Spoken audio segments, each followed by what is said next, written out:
Okay, so this is the very first time that I've tried to do a demonstration for this device, and I found it quite weird trying to get prepared for this just because it's easy, you know, you're doing a project or you're showing a technique, it's pretty easy to know what you need and know how to talk about it because you've done it 3,000 times. I've had this about 2 years now, and I am constantly learning what it wants me to do. And, you know, so in this demonstration, because it's first, and because I'm not doing a project, I'm not going to end up with some cool thing. We're just going to talk about and demonstrate what this thing is all about and how to deal with it. And I'm going at it with the idea of I'm talking to a room full of people that think they want to have one of these to use on their lathe. Okay, that's how I'm going at it. All right, so what you can do for me is ask questions. The more questions I get, the better my demo is going to be next month for my club. How much is it? And please repeat the question. How much does it cost? So the question is, how much does it cost? I've got $3,000 in this. I don't know why, but a month or two ago I was online looking at these, and I think I was looking for if there were any extra things that you can get for it. But I think they were $3,700 plus shipping plus tax. So you're going to be just under $4,000 now. And I'm not political here, but part of that is the tariffs. It's really, really cutting into some of the stuff we get, because these come out of Australia, and I forget what the tariff rate is for Australia, but that's part of it. So did I answer your question? Yes, sir. Yeah. Say it again? I'll take two. 2, all right. One of the things that is my personality is I go at being a constant learning person. If I have a day that I didn't learn, I don't feel like I learned something, then it's a bad day. So, you know, I'll go to every demonstration I can go to because I always pick up something. You know, I might care less about the thing that's being made, but I'll pick up little different tips on how the tools are handled or how the workpiece is mounted. I mean, there's all kinds of things. So part of why I bought this is, okay, I got a lathe. I got quite an assortment of chucks. And so what do I do next? You know, I know how to turn bowls. I know how to turn spindles. I do architectural turnings for restoration contractors. So what do I do next? And it's like, oh, well, wonder what that's all about. And so that's why I got it. It actually took me about 1.5 years to get this. They only produce a certain number, and I don't know the number, per year. And they have an odd way of distributing them to their distributors. So Craft Supply is a Vicmarc distributor. Craft Supply, as far as I know, doesn't even handle these. This one I got out of Woodworkers Emporium, who's out of business now. And it literally took 1.5 years before I had it in my shop. If you hit the cycle right, you may get it in 6 months. I don't know. So it's not a normal thing to have. I probably got the only one in Kalamazoo County. No, there's some in Michigan. Georgia's got one, right, George? No? Oh, no, you don't have one? Okay. Okay. So what does it do? You know, to me, that's the first thing when I go to buy anything, and we'll keep it in the wood turning realm. If I'm going to buy a new style of tool, why do I want to buy that tool? What is that tool going to do for me? And how difficult is it to use the tool to get to the place that I want it to do what it's supposed to do?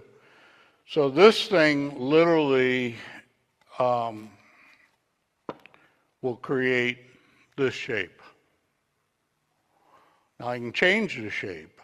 There's adjustments in it. And so what you have to think about is the ratio. I'm trying to get this so it'll stand up without me holding it with two hands. A little further. There we go. Now I got it. So it's a ratio between the width and the length. And in the adjustments, you can change the length only. The width is just like a round lathe. And I'm going to refer to our normal turning as a round lathe or just round. So the width is always that. It's the length that you have control of. So when I first got this thing, I'm trying to figure out what are the adjustments really doing. And so I turned this. Let me just lean it up against, stay there. Can we have that camera? There we go. I don't know if you can see the pencil marks or not. All right, so what I did is this thing goes from 0 to 30 in its increments of adjustment. And so I started out with 30. And this inner line is the 30 adjustment. And then I just kept changing in increments of 5. So the next one's 25, 20, and on. And you can see how I kept the length the same, which I wish now I had kept the width the same. But as you can see, the bowl gets wider and wider and wider. So part of when you go to use this, you know, one of the luxuries is you have a piece of wood that's maybe not very big around. And yeah, you can turn a bowl out of it, but you're only going to get a small bowl. But with this device, instead of cutting off the wood and ending up with a square blank to start turning your round bowl, you can have it longer so you get more usage out of the wood, which is really nice for some of the exotic woods that we deal with, where you're in a round bowl state, you're going to cut off some of that wood and throw it away or put it on the shelf forever, and your heirs are going to throw it away for you. So you can get a use out of it. So part of the reason for this adjustment is, okay, I got a piece of wood that's this long and this wide. How much of that wood can I use to turn my oval shape? So you do have some control on that. Let me grab my book if I can remember where it is. Here it is.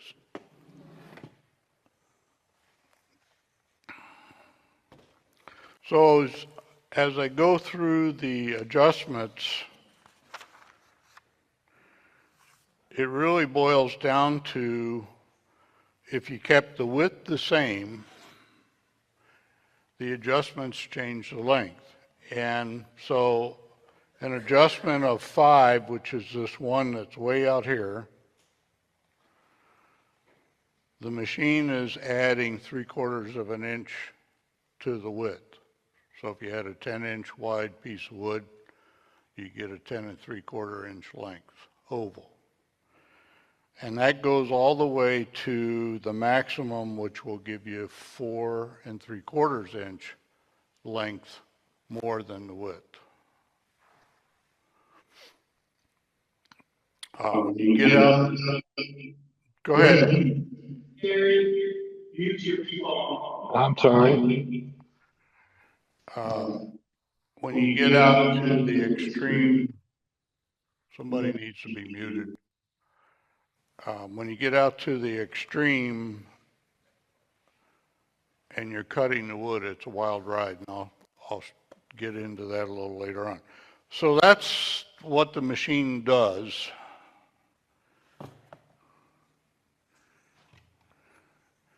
And a little bit of how to control it. I love having this table in front of me.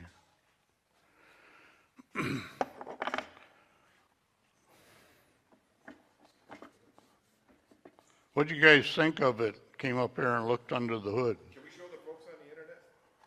Can we open up and take a quick peek with the camera? Can you show that? I don't know how good a...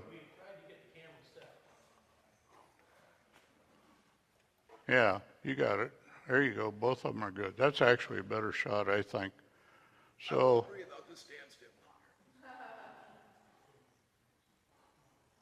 it's a very finely made piece of machinery.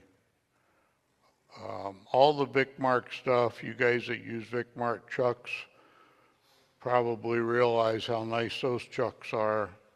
Their lathes, the fit and finish on their lathes is just phenomenal. And this thing is built way overbuilt, which it needs to be because you're slinging some heavy wood at times. How do you set it? There's no computer? Say it again? How do you set your specs? And then repeat the question for the folks on the internet. So the question is, how do I make these adjustments that I talked about? Is that what you're asking? Okay. No, it's all manual. You have to release some bolts and move the mechanism relationship and then bolt it down again. And there's a scale in there that's giving me those numbers I was talking about, the 5 and 25 and that type of thing. So there's like, every time I make a change on the setting, there's 4 bolts that have to be loosened. And then you also have to loosen the tension on this belt. This is the guy that keeps everything in sequence. So you have to loosen the tension on that, make the adjustment, lock the machinery up again, and then reset the tension. And there's nothing terribly challenging about setting the tension. It's like a chainsaw, you know, you get a certain amount of movement when you press on it, that's what you're looking for. Just so the cogs don't start slipping.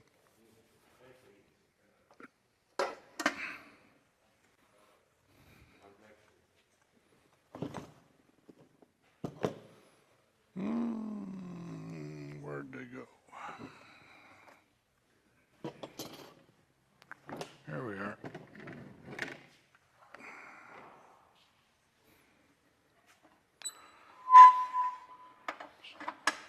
So one of the things that I don't really care for about using this machine is you can't use the tailstock.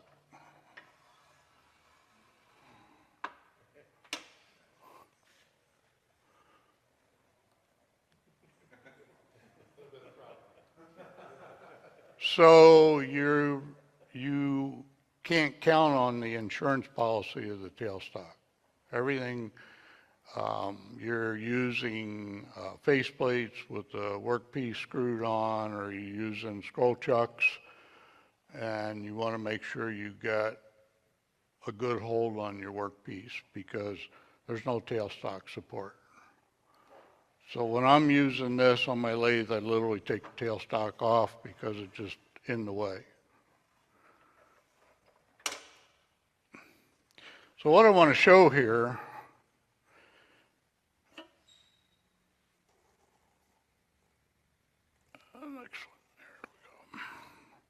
what I want to show right now is this movement.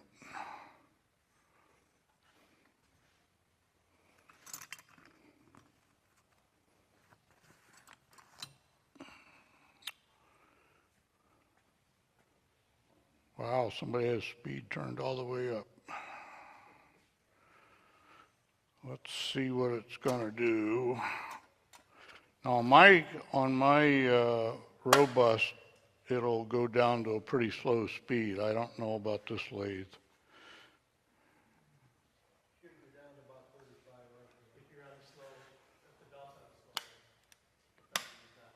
Oh, I forgot.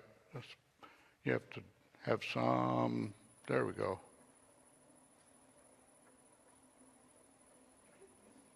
All right, so it looks like it's just turning in an oblong. The reality is as the machine rotates, the wood is actually going from this way to this way to this way to this way to this way, and it's just constantly changing. So let me find the small spot. Let's put a mark on there.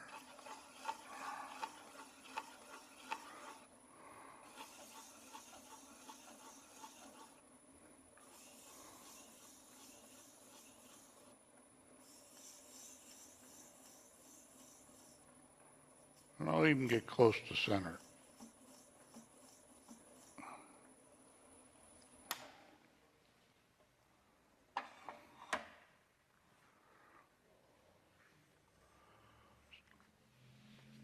So there's your oval shape, but as you get closer and closer to the center, actually at center, the wood is literally going up and down. So it's,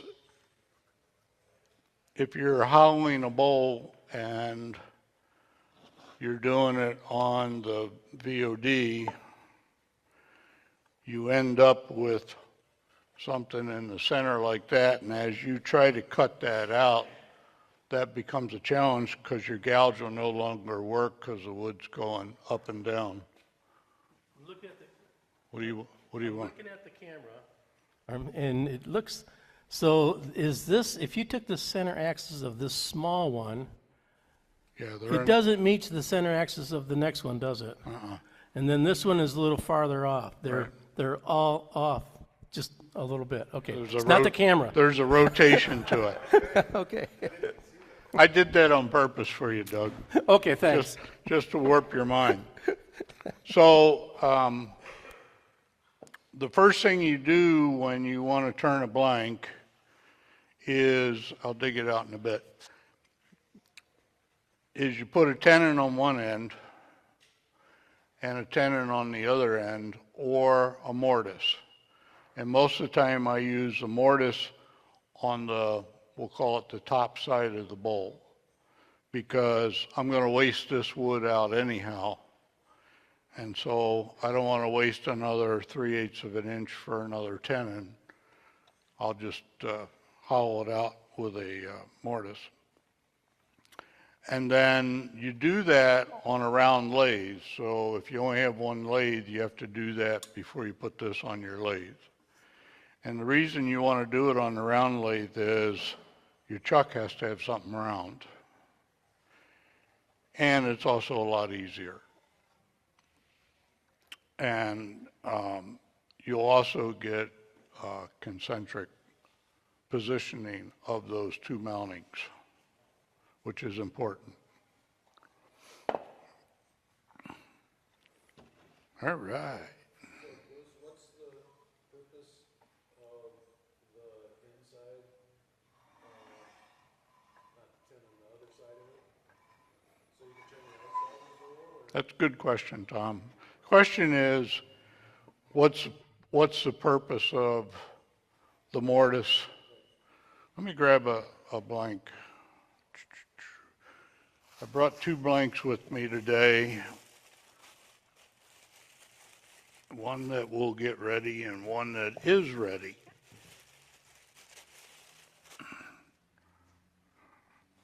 All right, so this is the one that's ready. The purpose is I can hold this in my chuck. I could use a faceplate if I wanted, but I would probably not get the faceplate exactly in center in relationship to my tenon that I put on. So I can hold it in my chuck, and that's what holds it while I do the bottom or outside of the bowl. So when I turned this, I had a mortise on a chuck to do the outside shape. Okay, so this bowl, I brought a couple other ones, are roughed out bowls that are drying. This one's almost dry enough that I can finish turn it now. But the difference in turning dry wood versus wet wood is huge on this device. And you can do dry wood, it's just a lot harder. Just like it's a lot harder when we're turning a round bowl, except it's multiplied in toughness when you're using the device. So everything that I've been doing, not everything, most things that I've been doing have been on wet wood because it's easier to deal with. Tom? So are you able to get rid of that inside oval then, like cutting in the downstroke? So on the back of the inside, you get that oval left over. Mm-hmm. How do you get rid of that? Okay, so the question is, how do I get rid of the oval that's in here? What camera are we on? That one. Okay. What I would do is I would, before I took this tenon off, I would go back to the round lathe and I would turn it out on the round lathe. You can use a gouge and rip that wood out on this device, but it's not fun. You know, you feel like you're begging for a catch is what you feel like, even though you don't generally get them. But because the wood's going pretty much this way, when you're trying to take this out, You can't cut it, I know, so the wood's going so you're ending up, you take your gouge and turn it upside down, you're using it sort of like a scraper. well, like on the pole length here, when I'm trying to get a pole length works on a spindle, it's going 2 directions and you cut on the Yeah. down, but that's not gonna work here, you're saying. So the other thing in these roughed out bowls, again, you see that oval that's in there. Well, I also marked in there a circle, and that's for a 50 millimeter jaw set, because when I go to finish this bowl, I'll put it back on the lathe and I'll turn a tenon in there so I can get a chuck inside, and I use a Vicmarc 90, which is the smallest chuck that they make. And so I'll grab that tenon on the inside so that I can do my outside work. Yeah, well, I'll leave, this guy stays on until the very end, just like turning a round bowl. Because I got to have him to be able to do what I do in here. So that'll become, once I'm ready to take the tenon off, then I need to put it on like a jam chuck, so I can take and make a jam chuck oval that'll fit into. To this point, I've been using my cold jaws and just using the bumpers on the ends on a round lathe and turning off the tenon. So, and then when you reverse chuck that and you put it back on your round lathe chuck, and you're doing the back, you have to blend the Oh, yeah. oval and the round. Oh, yeah, You got to blend that. yeah. And you have to blend it so it looks good, right? Well, That's the difference in the price. But I have to admit, I started getting ready for this demonstration several months ago, and I've got this absolutely gorgeous 1.25 inch thick ambrosia maple. I mean, it's just got these beautiful long ambrosia stripes in it, and so I was using that turning platters, which is what I like to do mostly on here. And a lady came in the shop and she wanted to pick up her commission that she had given me. And she goes, "Are those for sale?" So I don't have the platters to show you. Because, yes, they're for sale. All right, so let's The get way back. your pencil line Yeah, kind of has a twist to it, that is probably kind of critical when you set up to twice turn something. Is it tough to find the axis that you want to set up to do that and to well, match up with your rough turn piece? why don't you hang on to that question for a Okay. little bit? And I think Yep. I'll get it answered as I go through this process. All right? Thanks. I'm not trying to blow you off, so don't forget it. Write it down or whatever. Yes, George.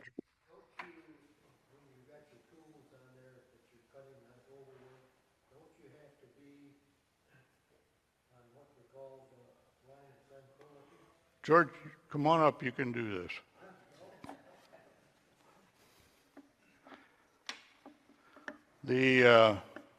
What George is referring to as he's calling it the line of tranquility. The machine was actually designed in Germany. I have the name of the man that designed it, but I have no idea what, if any, company was actually producing them. Anyhow, Vicmarc bought the rights to produce a machine, and they simplified the machine, which when I look in under the hood kind of amazes me because it looks pretty complex anyhow. And of course they produce them and sell them, but the Germans, there's a point, and I'll get into it a little bit later on. There's only one point in the rotation that you can cut the wood, and the Germans called it the point of tranquility. We call it 9 o'clock because that's where it is. If you think of a clock, it's at the 9 o'clock point. And I'll show that in a bit. Yes, outside and inside. So let me grab my other blank. We have to make sure your chuck is tight. You don't want that moving, right? Say that again. Oh, I'm just thinking if your chuck were to move a little bit, if it weren't completely tight, if it could change at some point during the thing, that could screw things up, right? Exactly.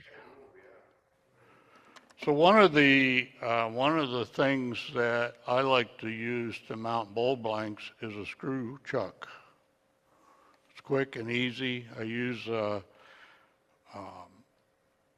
drill a hole, and I use a hole on my circle cutting device on my bandsaw, and then I use the hole to put the screw in. Well, it doesn't work so good on here because if you get, I won't call it a catch, but you have a heavy cut and the wood moves on that screw a little tighter, you've just thrown your shape all out of time. And so you have to use something like a faceplate or a scroll chuck. All right, so this is the steps. I've already taken this piece of wood. I've gone to my round lathe. I've made my tenon. I've made my mortise. Now I'm coming to the VOD. And I'm just mounting this up right now just so I don't have to hold on to it. Open the hood.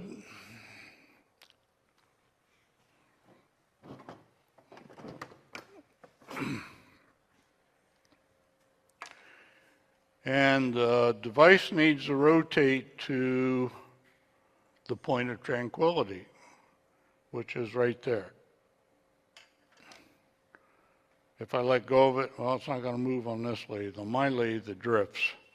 And so I have a little block that I put in here. This is not factory authorized,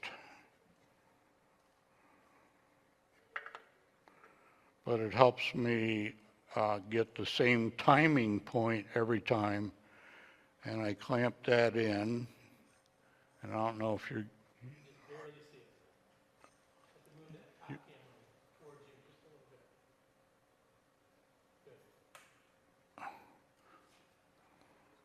So I just put this block in right here and clamped it. So what that does is that at least gives me a point that I don't have to keep eyeballing whether I'm at the point of tranquility or not.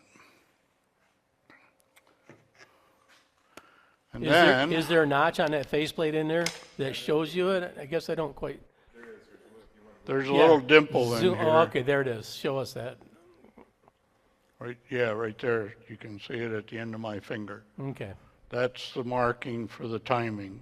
I've added a little felt tip marker out here just so it's easier for me to see. All right, so what I have to do now is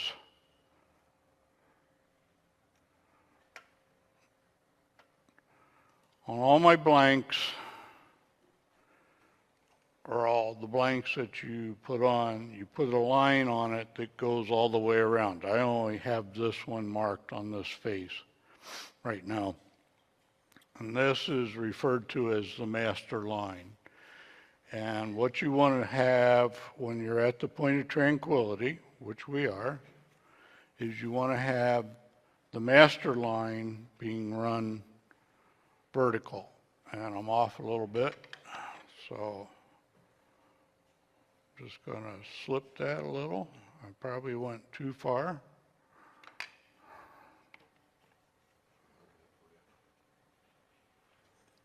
Yeah, go ahead.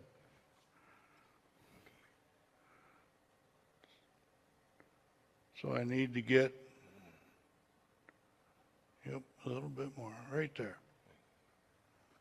So I need to get to that point while I'm at the point of tranquility. So what I'm doing is I'm actually setting the timing that's going to decide where the long points are on my turning. So these I've used in the grain direction. I don't have to be in the grain direction. I could have been going crossways if I wanted.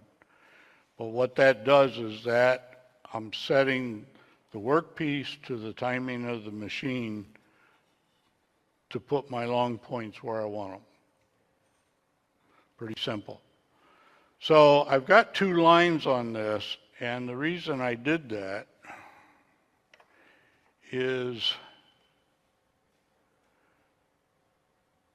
if you're off, so my master line is running right through the dimple from when I turned the tenons. So it's in center, based on the tenons. It may not be in center of the piece of wood, but on the tenons it's centered. If I was off that far, it would change my long points. So this is probably, other than using the tools on the workpiece as it's running, this is the most critical portion of setting up your work. So once I do that, then I mark out my oval. I'm going to tighten this up a little further. There we go. Take my blocks out.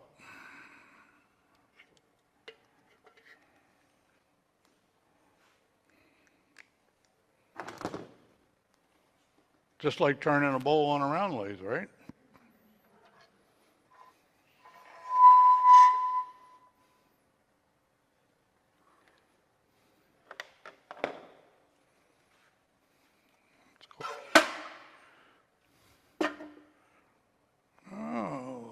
What did I hit? What did I hit?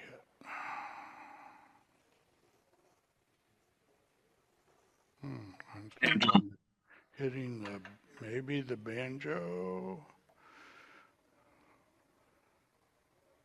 It's kind of interesting. We just had a workshop down in Kalamazoo with Rudy Lopez, and just like the Grand Rapids Club, we have a bunch of small lathes that we use for the workshops. And I decided this last week I really didn't like working on the small lathes because I'm so used to the big lathes. You know, I don't have to worry about where the banjo is and all that kind of thing. So what I'm going to do now is I'm just going to by hand rotate this. And I just want to find my long point, make sure I got what I want. Yep, there we go.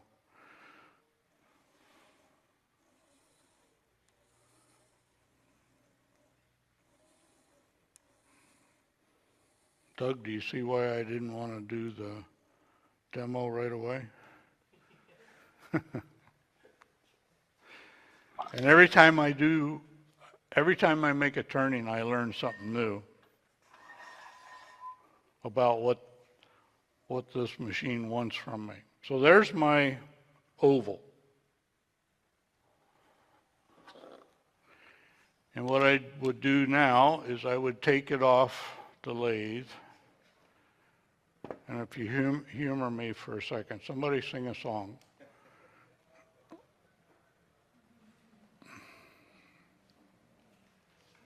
Come on. Nobody's singing.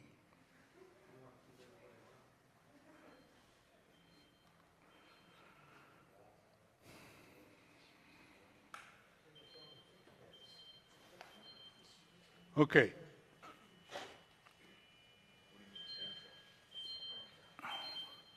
Can you focus in on that?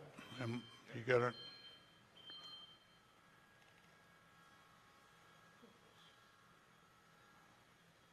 The moving target. There you go.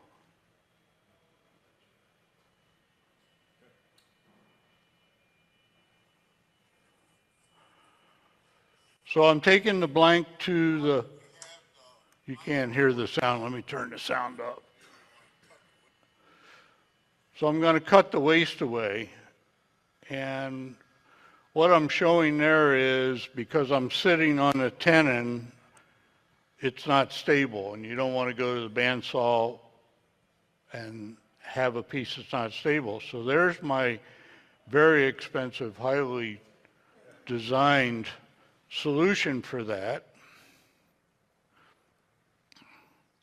which then makes it a stable cut on the bandsaw. And all you artists in the group will love this process because gives you permission to be outside the lines, and you cut all that waste away. So this is just like taking a square blank and cutting the corners off. You know, I use a circle cutter just so it's less work. I don't have to go to the grinder to sharpen so much. And the guy that did this video, he's pretty slow. Actually, the blade's getting dull in his bandsaw, and he has to give it time to do the work. That piece underneath is not held in by anything? You just set it on top and go with it? Yeah.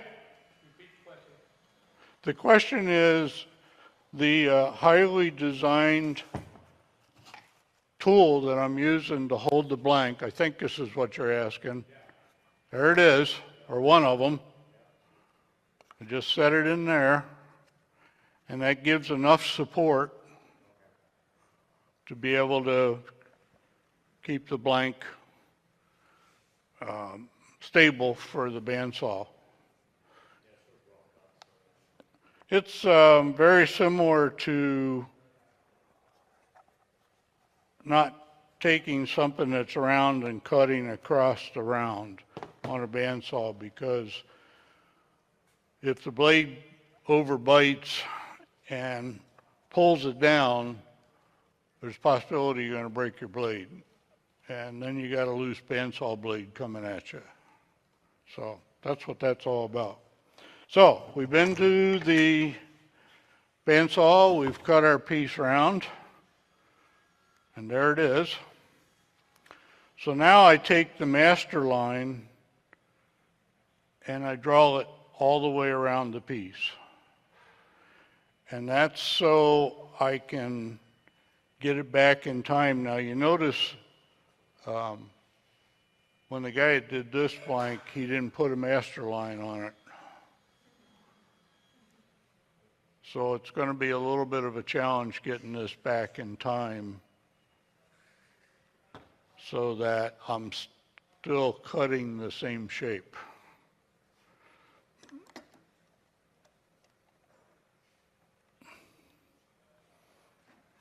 And here we go, back to 9 o'clock. We're at the point of tranquility. Did you get that, George? It's not the line, it's the point.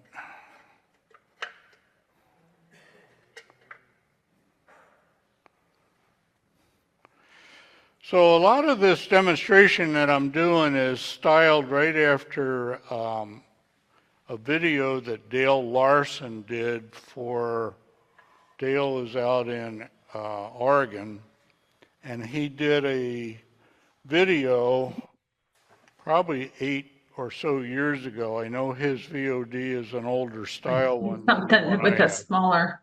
Uh, Was that This a is so question? pretty. that's neat. No. Let's slide over.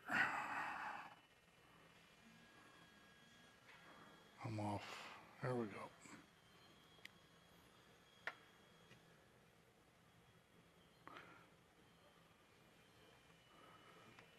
Good.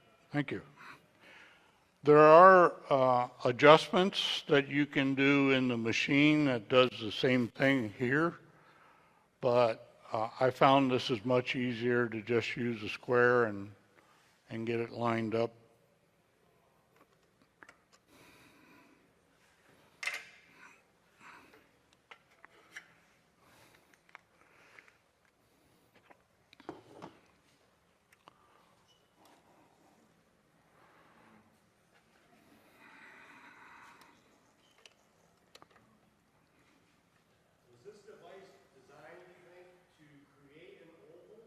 Yes, it was designed to create an oval.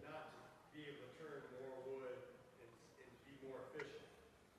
Or is it like half and half? I think that's just the benefit of turning the oval, is that you can get some usage out of what would become waste wood if you were doing round. So I'm just making sure I've got a nice hold on it. I noticed, Doug, you got this audience laid out so the point of fire is right down the aisle. Yeah, we planned that. Sure you did.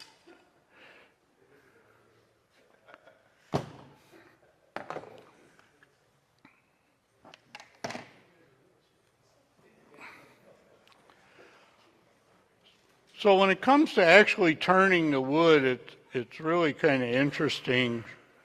You have this one point that you can cut at, and because it's difficult to maintain that point, a lot of people resort to not using a gouge.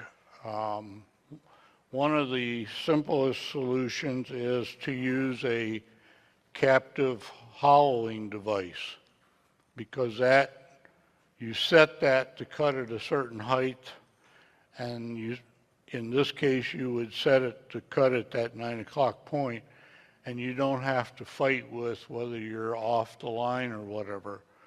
The fellow that sold me this from Woodworkers Emporium, his name is Christian Budapest, I think is his last name.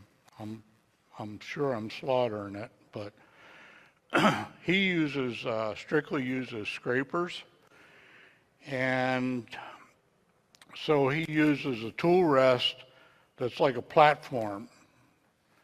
And that way he can just use his scraper and not worry about the gouge. That's fine. You can get a shape, and for roughing out, that works pretty well. But the reality of that is you don't get a very good cut, because whether it's a captive hollowing system or it's a scraper, you're scraping the wood, and it's rough. So I try to use a gouge.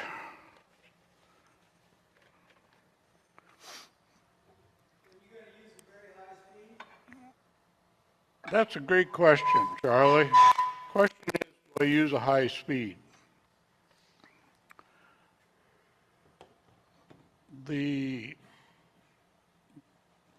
VOD is driven by the lathe. The lathe has to make 2 revolutions for every 1 revolution of the VOD. So if you got your lathe running at 1,000 RPM, you're getting 500 RPM here. You're constantly dealing with out of balance. The machine, can you show it there? Yeah. Has a counterweight in it that's adjustable in and out, and you can take weights off of it. I've got all the weights on it right now, and I have it set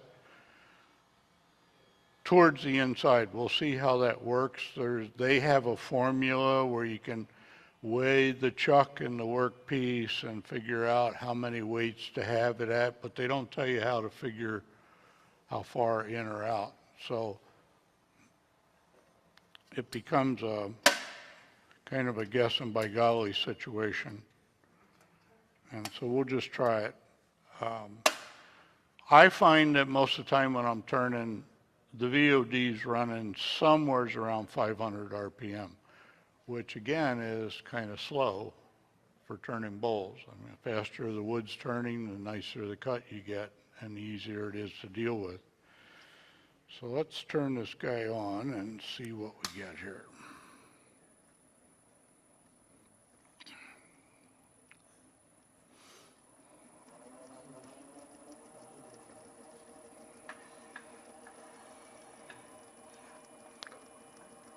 So what I'd like you to do is zoom in on this area. I'm going to use my finger as a pointer. Actually, I'm going to use a gouge as a pointer.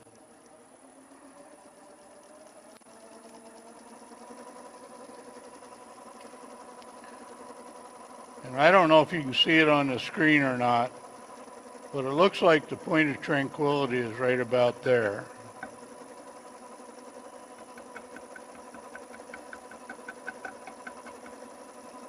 And a lot of what we're dealing with right now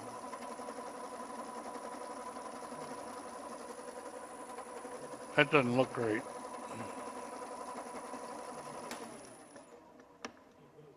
It's 180 degrees out.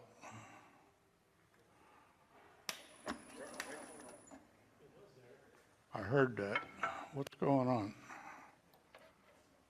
That's why you did our club first. Yeah. There you go. That was it. The chuck was loose. Let's see what we got. Yeah, there it is. So it's right here. And I'm getting a lot of bumping because it's a bandsaw cut and it's not perfectly round. But as I make a couple cuts, we'll be able to see it a little better.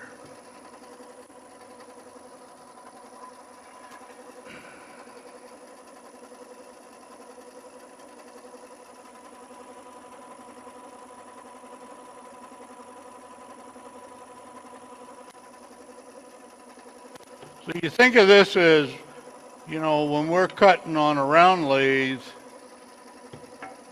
you think of it as you have to be on center to make your cut. Well, this point of tranquility becomes your center.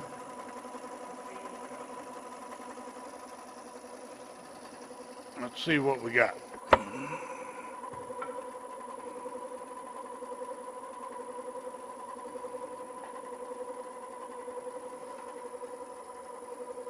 So the VOD's running at about 300 RPM.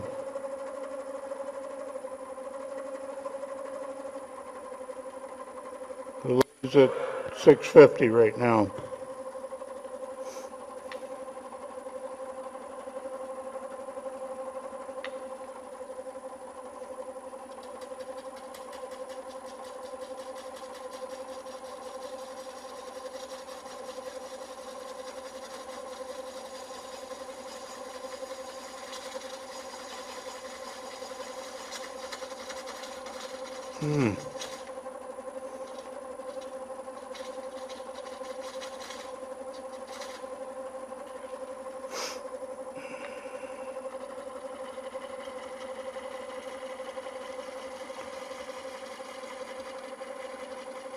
So I'm trying to make a bevel supported cut.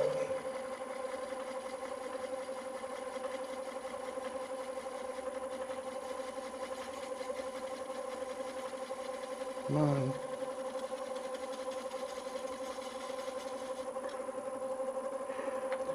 And I'm hoping to get a better marking on there so we can see the point of tranquility. But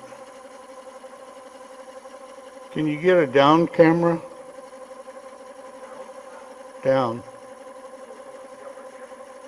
Ah, okay. Let's make an adjustment. Let's move this camera back so you are seeing like this area mostly.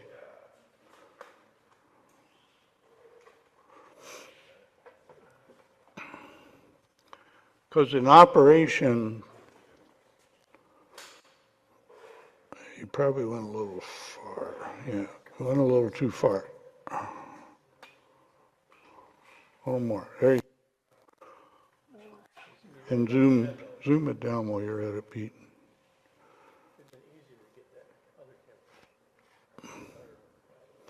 Either that or bring the other camera around and shoot in from here. That might be the best way. So once you've gone through all the setup, then the challenge becomes dealing with cutting at the point of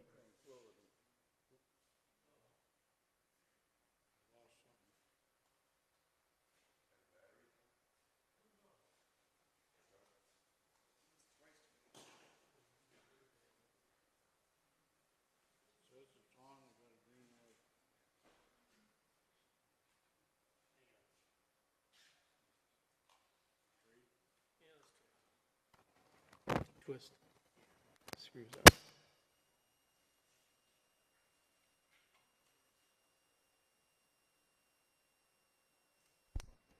test, test, test. Got it. Here, I get it.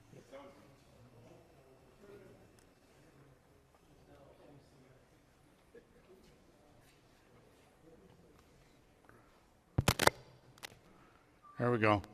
So most of the challenge is dealing with the fact that you only have a little tiny spot that you can make a cut. So here's a negative rake scraper I'm going to go at it with for a second.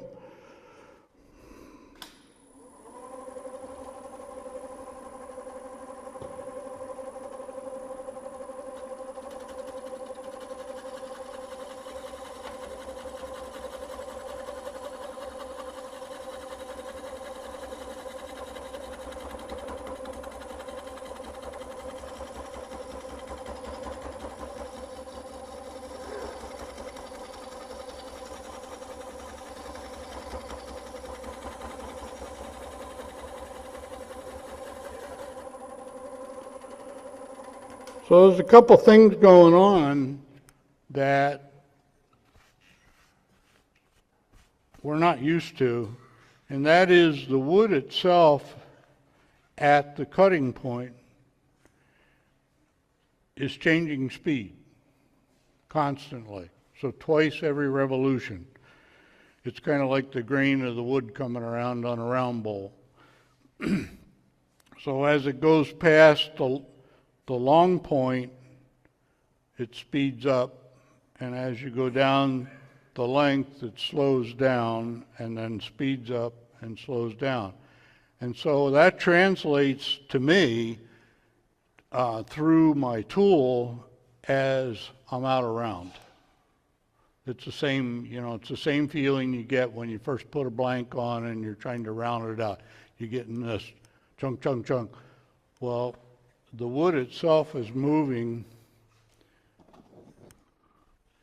and I want to change to this smaller tool rest because I think it'll go down lower. That one's just a little high for where I need to be. Maybe.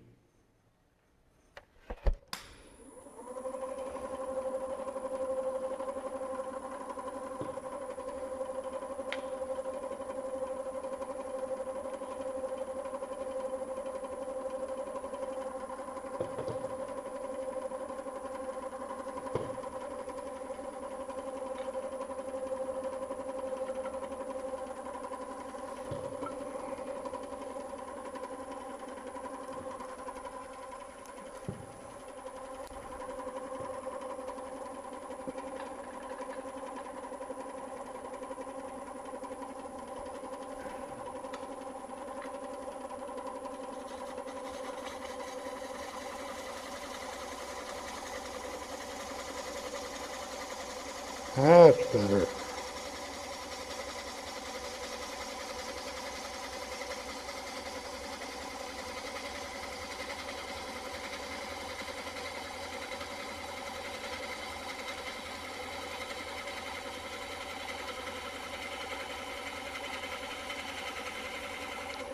So it seems like I'm cutting pretty slow, but you got to remember I'm turning at 320 RPM right now.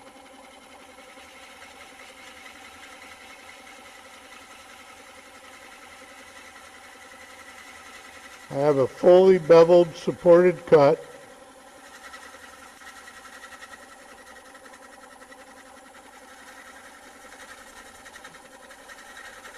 I'm getting ready to break through that back side. Alright, so now I'm going to, not because I like it, but because it works pretty well, I'm going to a unsupported scraping cut.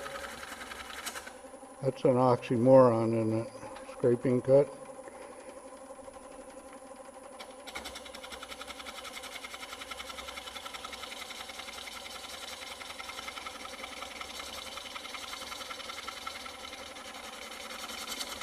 So if it's Christmas Eve and you're trying to get that bowl done for your wife, I wouldn't recommend doing an oval bowl because as you see, it's a slow process.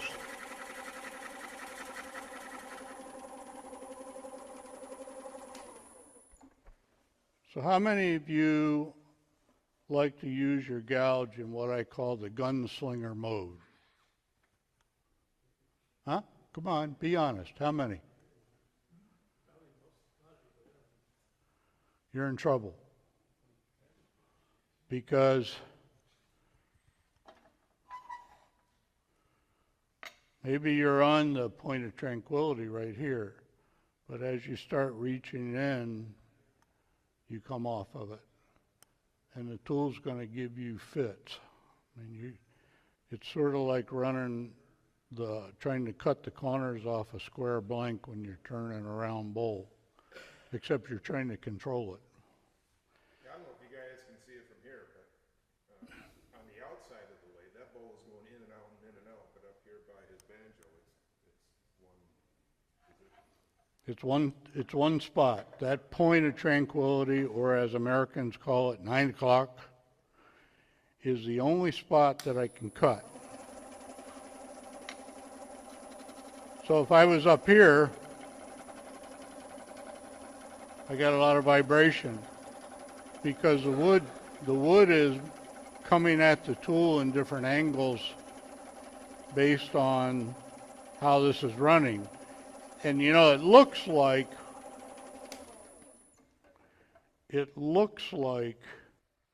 all this is doing is moving the wood in an oval. When you look at that tenon or mortise I've got cut in there. It looks like all it's doing is just kind of going this way. But the reality of it is it's going this way this time, and then it's going this way this time, and then it's going that way the next time. And so as the machine goes through its process, and I don't know how many revolutions it goes through before it comes back to the original point, but it's at least 12, that wood is coming around the lathe differently, and it's only at that one spot where it's consistent. And that is the challenge of learning to use a tool. I'm going to make a cut across the face. I think we can see that tranquility. Yes? Would a tool rest that's flat on the top have a wider spot on it? Right. That's what Christian uses. And the reason he uses that because now he can hold his tool at a flat or a horizontal stance. The thing that I just learned this week, getting ready for the demo, is the size of the bevel.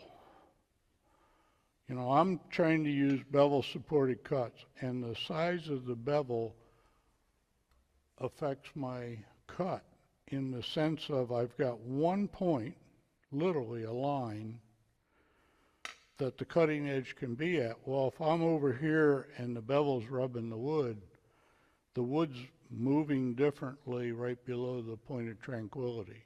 And so the length of the bevel is actually making my tool jump. And I think it was Wednesday that, where are we?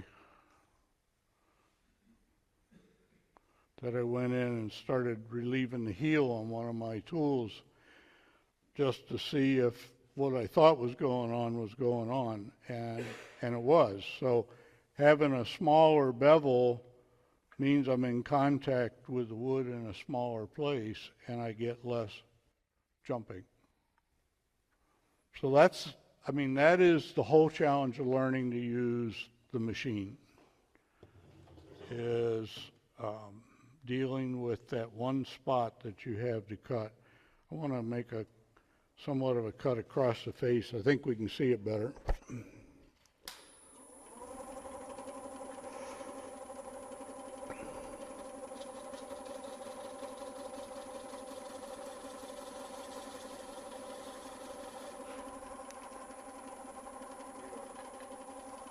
Come in with that camera, come in on that spot.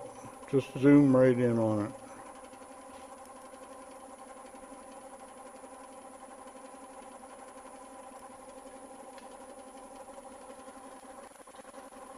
Can you get closer?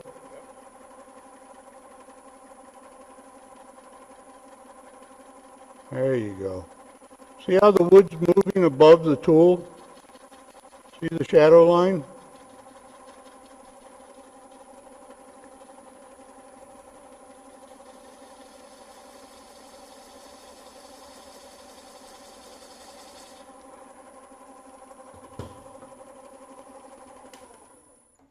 I really want you to see that, because that's, in the time that I've been dealing with this thing, that's the learning curve. The mechanical, how to set the timing and all that. We got enough cord? We do. How to set the timing. Oh, I didn't even realize we had another light up here. Sorry about that.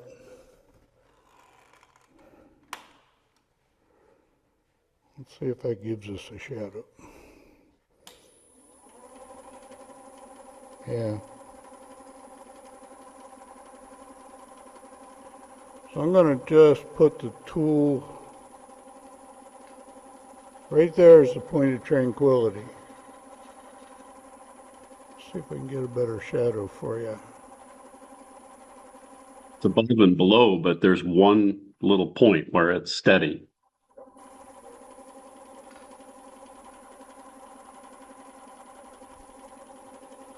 So that's the whole challenge right there.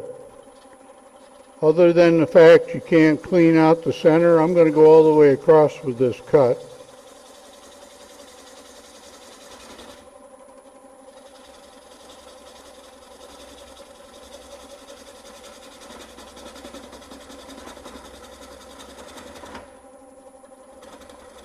I'm in that mortise.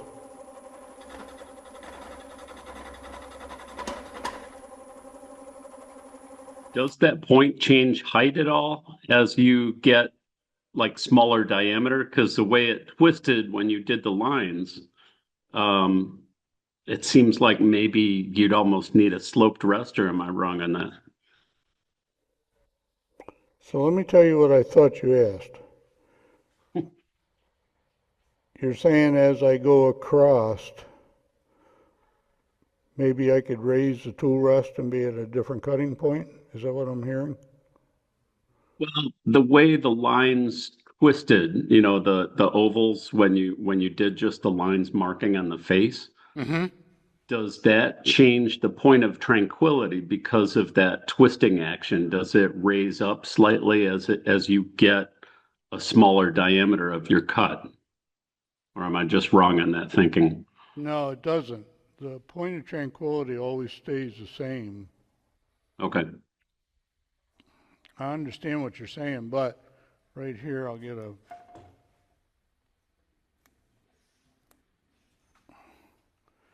So you notice I started getting a lot of thumping. So here's where I stopped cutting.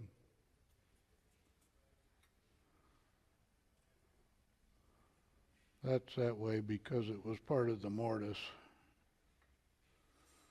But see, the woods, even though I'm coming across this way and I'm making this cut, as I get closer and closer to center, now the wood's going up and down and my tool doesn't want to work, which is why most people that have these have resorted to, before they hollow the bowl out, they'll go to the round lathe and they'll hollow out the center of it,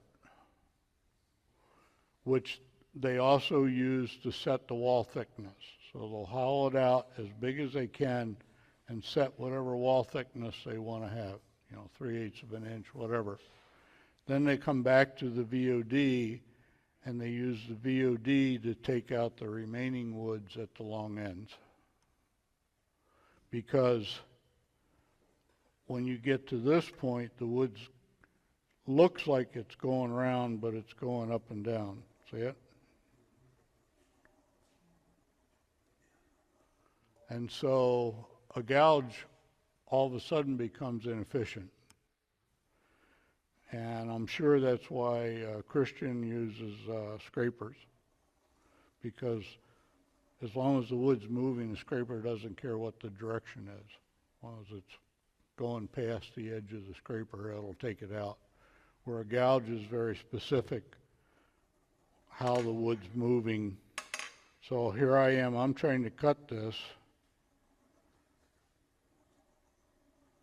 and yeah, I could have made that cut right there, but all of a sudden I'm out of the cut and it's going down on me. So it gets it gets to the point that the gouge won't work at all.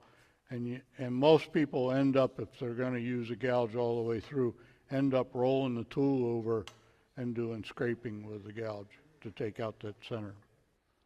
So where are we time-wise? That's it. All right, let's give it back in to Bruce.